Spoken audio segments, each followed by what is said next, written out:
man ñun Sénégal des fois donc man duma xam gars yi lan la ñu bëgg quoi. parce que xam nga soo jëlee poire bi nga dagg ko en deux. man taalibe Seydina Limamou la fii ngay njëkk a dal du fii ngay njëkk a jaar balaa ngay yéen Dakar. est-ce que président dem na foofu. mais je le prends pas autrement. logique pour logique. fii parce que c'est pas important xam nga tax c'est pas important on a mis dañu def pression. président Diomaye Faye boo xam ne c'est inutile. pourquoi mu inutile mooy que muy sénégalais ngay sénégalais muy jullit ngay jullit mu dem waat nekk kii en une semaine nga bugg ko paraxi jële ko fii di yóbbu ko. parce que on lui a mis la pression. pourquoi ñu koy teg pression xam na li mu war a def da koy def.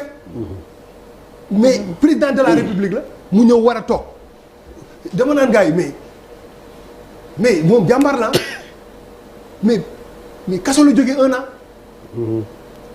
kaso nga jóge jaaroo sa kër dem campagne ñëw nekk président.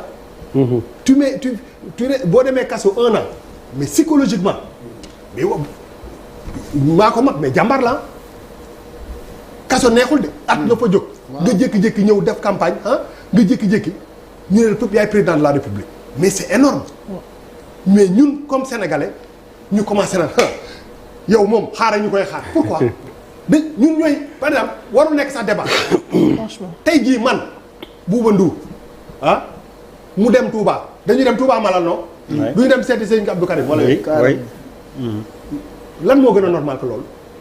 ñun ñooy créer des fois suñu ay idée des fois. ngeen jégg du ma wax naa. non dañuy dem ci benn affaire boo xam ne. ñun ñooy woote loolu. affaire bi am na une semaine avant après jeex na mais taxawal dem ni. nga seetlu parce que am na par exemple am na tarixa yoo xam ne demagul foofu.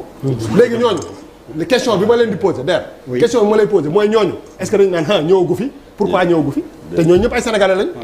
te ku nekk sa tarixa moom nga nekk. c'est pas important li am important mooy que moom sénégalais la ñun sénégalais lañ. li mu war a def nan ni ma mën a jëlee dem jàmmalaay. war a ma dem Tivaouane war a ma dem moom noonu la ko mën a et je pense que intention boobu mosu fa jóge mais ñun ñoo bëgg des fois di jaxase affaire yi. teg pression nit.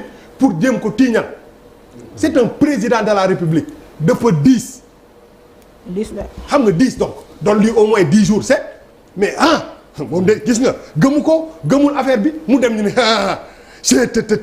oh sama yaram daw na maa ngi bëgg a jooy comme si c'est un chinois qui est allé voir le khalife général sëñ Mountakha yàlla na fi yàgg te wér wala sëñ Babacar Sy Mansour sénégalais la comme ñun bu dëkk ñëw fii ay waajuram mu wóor na ma ni ay taalibe lañu.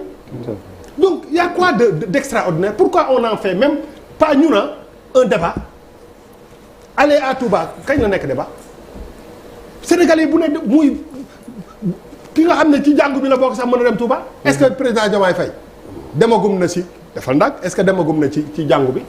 gisaguma ko de.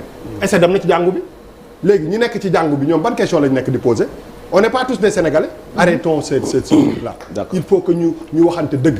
nañu bàyyi di jiitu paaka ci mbaram te rafet njort bàyyi affaire bi mu dem naturellement ñii suñu kilifa lañu il est aussi sénégalais sinon du ñu jël 18 millions et quelques des sénégalais jël ci kenn moom ñu tànn ko kooku bu nekkul woon sénégalais comme ñu duñ ko tànn mais n'essayons pas quand même jël xar bi yokk ci kanam indi coow kii naan gis nga maintenant lii noonu lii la ñu xam mel ni moom dafa mës a am intention bañ fa dem mës na leen du ma fa dem bi mu demee lu mu wax par rapport ak politique ni mu demee ak xat-xatu kii bi xalif général des mourides sëñ Mountakha yàlla na fi yàgg te wér interdit woon politique bi Touba waaw wala déet loolu yëpp c'est ay barrières la maintenant tu es président de la République de tous les Sénégalais mais dem fa c'est tout à fait normal et c'est pas un débat en faire un débat day indi benn affaire boo xam ne day naxasal xel yi te il faut nga rafet njot parce que encore une fois c'est le président de tous les Sénégalais nañ ko jàppee noonu. Ok.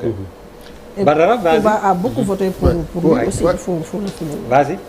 man li ma gëm mooy olof dani lu am rafet bu amul woon ñaaw. dëgg la. olof daf ni lépp lu am rafet rek su am